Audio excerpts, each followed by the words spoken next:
Radio Berlin 88.8. Hey Music mit Jürgen Jürgens.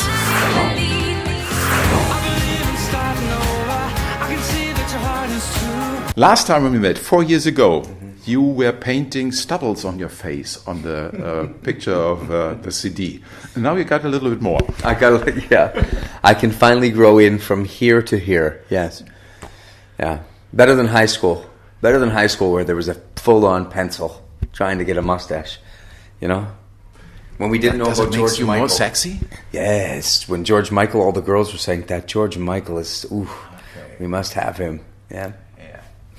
It lasted a little bit longer to have a new album out. But first of all, I have to ask you, what would you say if someone, when you ask him who is Michael Bublé, he said, Bublé. That's this guy who's getting out each year a new Christmas album. What would you say? What would I say? Well, I would say that, Michael Bublé, firstly, is an artist that defies all genres of music. He's handsome, ruggedly intelligent, and so humble. About the Christmas stuff, I only put out one record. I would say that, you know what I would say? I'd say don't believe everything that the internet tells you. I think it's funny. The guy who's doing each year a new one. Yeah, no. I think that, but you know what though? I think perception becomes reality. I think with the internet, and I think with social media, and I think with the way that word travels, I think perception becomes reality. And I think that an artist like me has to. I don't think you can just ignore things. I think you have to listen to it, even though you may not allow it to contradict your own sense of where you're going or what you have to do. You have to think about it, and I do think about it. And you make so many things in the internet. I'm a Facebook friend as well, and I liked it very much to see what you did before you go on stage. With the musicians, with your boy, clapping and singing, and it was really nice to see how much fun you have working, sharing music. The work. Yeah, I think it. I have a friend who's a really famous comedian, and he does really well. He plays big shows, and on his list, when he writes his set list out for the night, he always writes down that he must remember to appreciate his audience and how lucky he is. And I think part of being a father, and having kids, it gave me good context. It allowed me to really realize how lucky I was to do what I do. Listen, the world is brutal. There are bad things happening. It's very heavy politically, religiously, socially, and my job is not to be controversial. My job is to take people away, and I take great joy in that I get to be a part of an escape. Listen, it's tough enough, and people are very cynical, and I can't allow that cynicism to affect my life or what my job is. And being a parent, it gives me, I hope, the perspective to know that word job, my job, as a musician, as an entertainer, is a job, and it's not what should define me, which is difficult, with the ego and everything that comes. What should define me is being the dad of Noah and the dad of Eli, and that has to be number one. And in my brain, I need to keep that number one so that I can have happiness and fulfillment in number 2, 3, 4, 5, and all the other aspects of my life and as a professional. Do you understand your wife better? That means, is your Spanish better than 4 years ago? My Spanish is compared to 4 years ago. Yes, it's I can now speak and sound only a little bit like an idiot. Un videíto casero que hicieron en la casa y se lo quiero mostrar a ustedes y a él también. Did you understand what I said? No, I wasn't listening. No, but I have a surprise for you. I understood that. You understand? No, porque I was confused, porque tengo una sorpresa para vos también. Ah, ¿también? Sí. No, pero Más primero. tarde. No, más tarde. She understands when I speak now. I just actually talked to her on the telephone, and because I didn't want other people to hear what I was saying, it's a good way to be sneaky, you know, to speak in code. Next step will be German. Oh my God, that's tough. Yeah, very tough. But you will be back in Germany next year, and we are proudly, we will proudly present you our radio on the station tour. as well. And so, Cool. Thank you for having me. Pleasure. Do you know things that will happen? You had guests last time. Do you know who will be guest this time? No.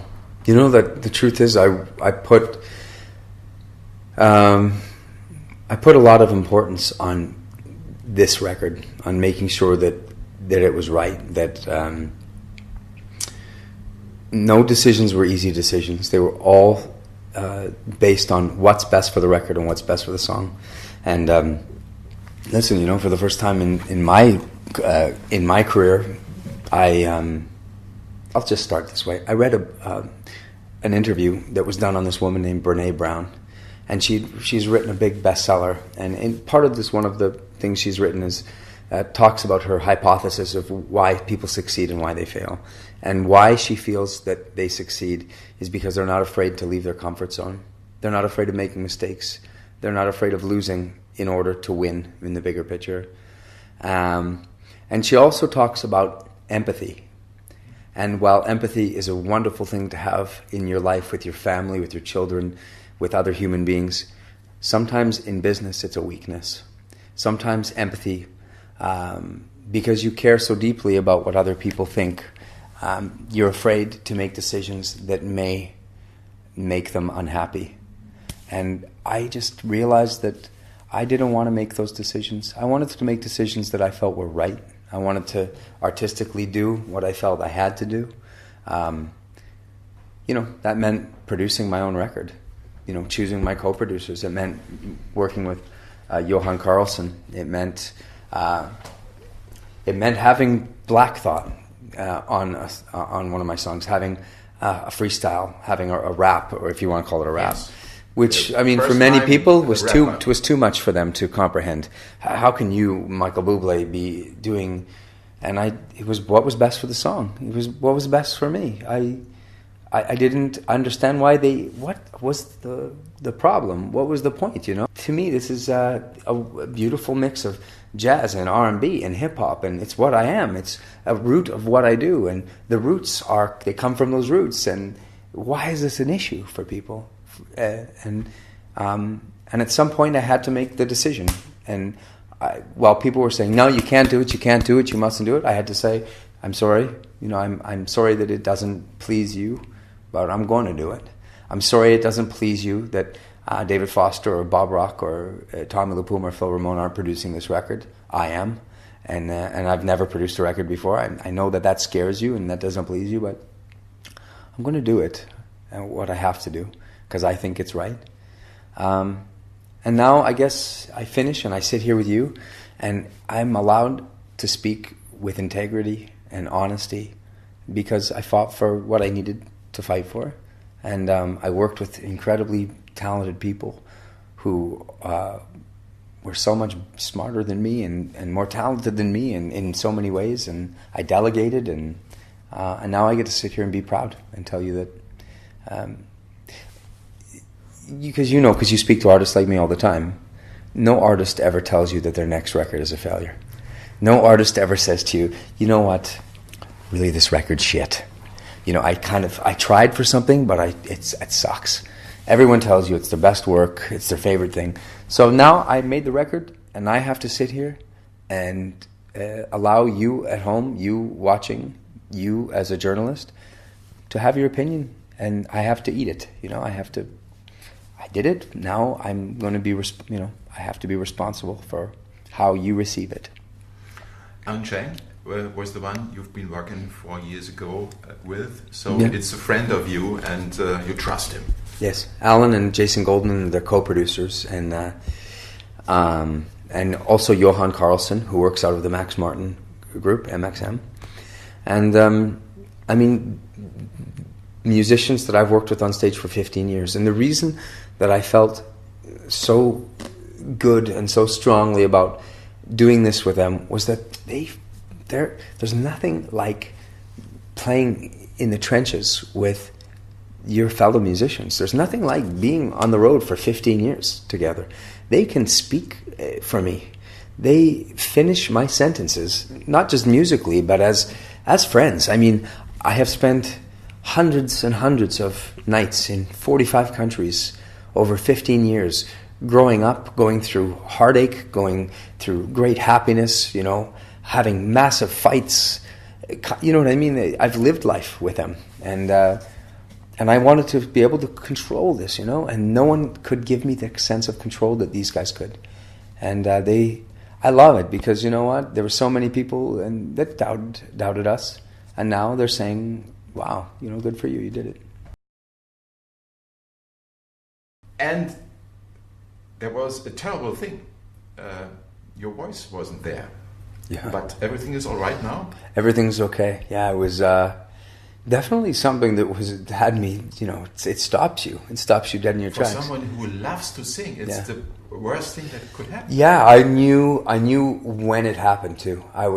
Had just finished the Meghan Trainor duet, and I was with her in Los Angeles, and I was singing the song, and at the very end of the session, I sang something, and I wasn't feeling good. I was feeling sick, and I went from this to this, and it just happened. And I had the vein. Her voice sounds sick in a way. So that's normal for us. Yeah, so I mean, she's gone through the surgery too, I think, and or she's gone through stuff like, you know, I think every artist has. I feel like I was the only one that didn't go through it. I don't know how I didn't go through it. I was smoking and drinking and doing all the things that you're not supposed to do when you're a singer, and I felt like, hey, I'm Teflon. But I got very lucky, you know. When I finished the operation, the moment I woke up, the very first thing Dr. Nassiri said to me was, you know, congratulations. And he said, listen, it was so much less invasive than we thought it would be. Thank God, you know. And so for me, I'm very lucky. It wasn't a big problem. You know what I mean? But any problem is a problem. But, you know, listen, there's so many vocalists who have to really go through something so hard, and for me it wasn't. You know, the toughest thing was not being able to talk for 3 weeks. Was there something who was happy about this fact that No, nothing. My family didn't understand. You know, it's hard. I've got 2 little boys. I got a 7-month-old and now he's 3, and he didn't understand. Poppy, you know, why aren't you talking to me, Poppy? Or, you know, and it was hard to. I talked with a phone app that was you know, I've lost my voice, it's called. And so I sounded like Stephen Hawking's, except not as smart, obviously. I never had an interview with Freddie Mercury because when we had a date, he just could write, or he was not allowed to speak. Mm-hmm. So I had one with John Deacon, the guy who made the most successful song for Queen.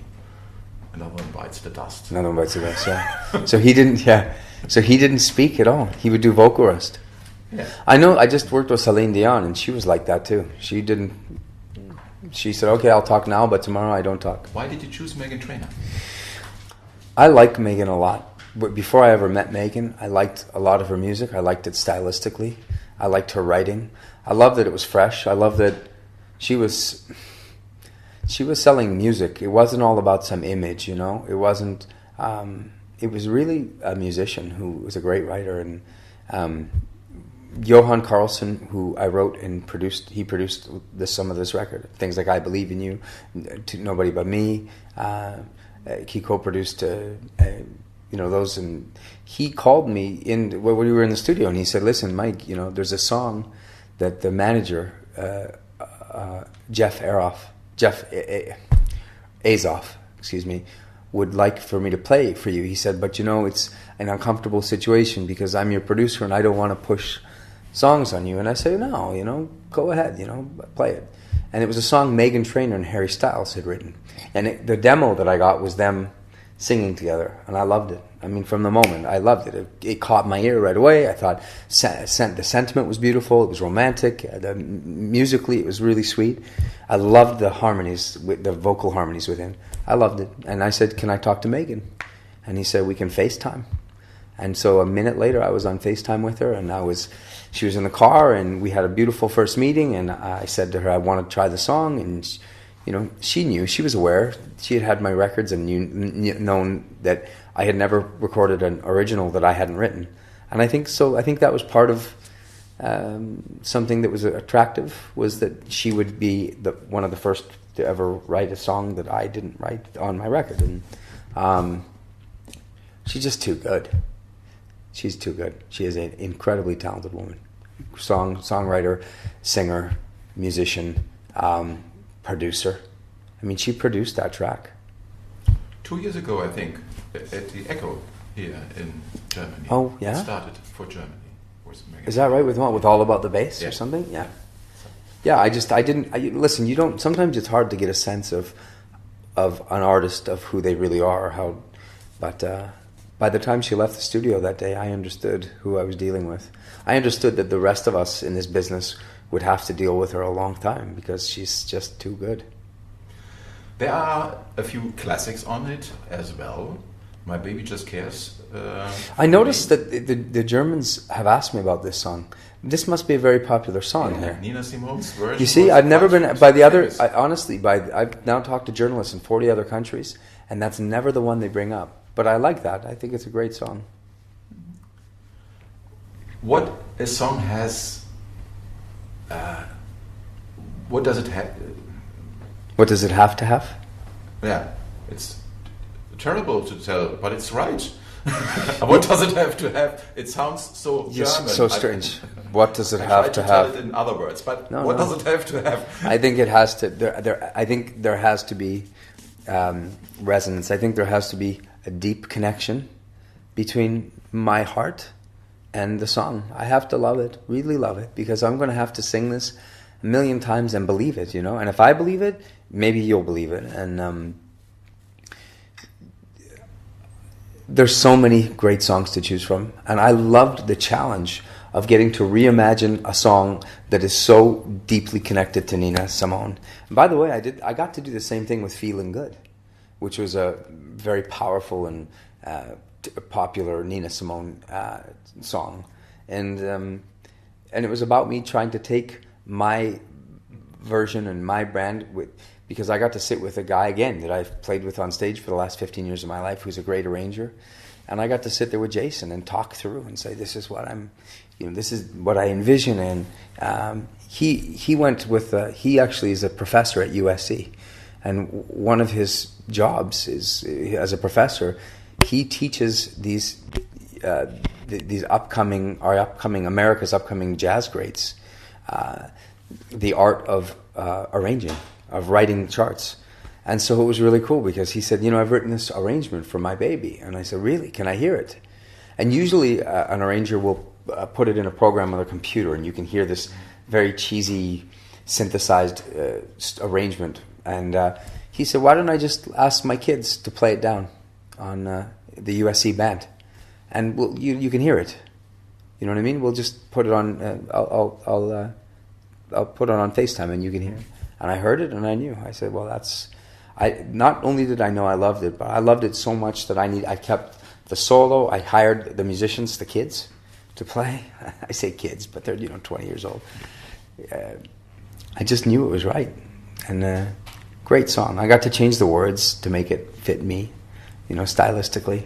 I didn't think that Liberace would work quite as well as George Clooney, but things get dated. So, and then I got to throw in Harry Connick Jr., even Connick's smile, because I love Connick so much, and it was kind of a wink and an ode saying. When I met Harold and Sally, When I Met Sally, the song. Yeah. Movie, the songs from Harry Connick were tremendous. Yeah, completely. You did a few movies as well. Mm-hmm. It's fun, I think, and you've been in movies. And your sister, one of your sisters, is now in movies. Yeah, actually, my sister now teaches. She actually, there's people that go on set and they call her to help You know, and my wife makes films. My wife is making a film right now with Harvey Keitel, and she's the star. She stars her and Hayden Christensen. He's a Vancouver kid. He played Darth Vader, believe it or not. Are the stars of this movie, and she just finished her second American movie. So I'm surrounded by the cinema. Actually, as a matter of fact, that's what. And cameras, as we say. Yeah, and cameras. And as a matter of fact, when I was just speaking to her minutes ago, that's what she's going to do, a meeting for another film. So, I love cinema, love it, and I love its ability to tell a story the same way that music can, and I love its connection to emotion, and the fact that it, just like music, has this wonderful way of transporting us to another time. You know, we hear a song and we are back. We're 6 years old with our mom and dad, and you know what I mean. We have these wonderful, and by the way, this is the thing that about senses that are so magical. You know, from whether it's taste or smell or touch, sound, we are transported to this place, and I always think that's a very cool thing. You know, certain songs on this record transport me. Evening in Roma is one that I'm taken right back to family, to being with my grandmother and grandfather, and sitting at the kitchen table and listening to Dean Martin in the house. It's very cool. And by the way, the same thing will happen with the originals that I've written. They'll take me back to a time later in my life. I'll be able to come right back to sitting, in the studio with my best friends and laughing. And there is a movie about the last tour. It's a kind of a documentary. What I liked is that I found the story that I wanted to tell was the story of the unsung heroes, was the story of the people who never get the story told about them. And that was my crew. That was my band. That was the people that it takes to sacrifice sometimes their home lives, you sacrifice a lot working on the road. And they completely join this new family, and they sweat and they bleed and they lose sleep making sure that what you see when you walk into an arena looks so effortless and so beautiful. And I feel like that story never gets told, and I'm cynical about those films because I'm tired of seeing a music film where the people that the musician pays talk for half an hour about how incredible the musician is and how kind and lovely and generous and all of these wonderful these things that I never believe, because I say, no, you're paying them. In this film, there was a few times where there's moments where some of my friends, they're my family first. I mean, it's easy for me to say that, but where they talk about me and say that they care for me or that I'm a good person. But the truth is, there's film to back it up. So there's actions that speak louder than their words do. Does that make any sense? I just felt I didn't want to make a movie that was for a Michael Bublé fan only. Because if you don't like my music and it's not your cup of tea, which is okay with me, because I understand, it's subjective music. It shouldn't be everyone's cup of tea. But I have a great interest in touring. I have a great interest in the technical, the people, the behind the stage, the life behind the curtain, behind all the makeup and the gorgeous, what people think is celebrity.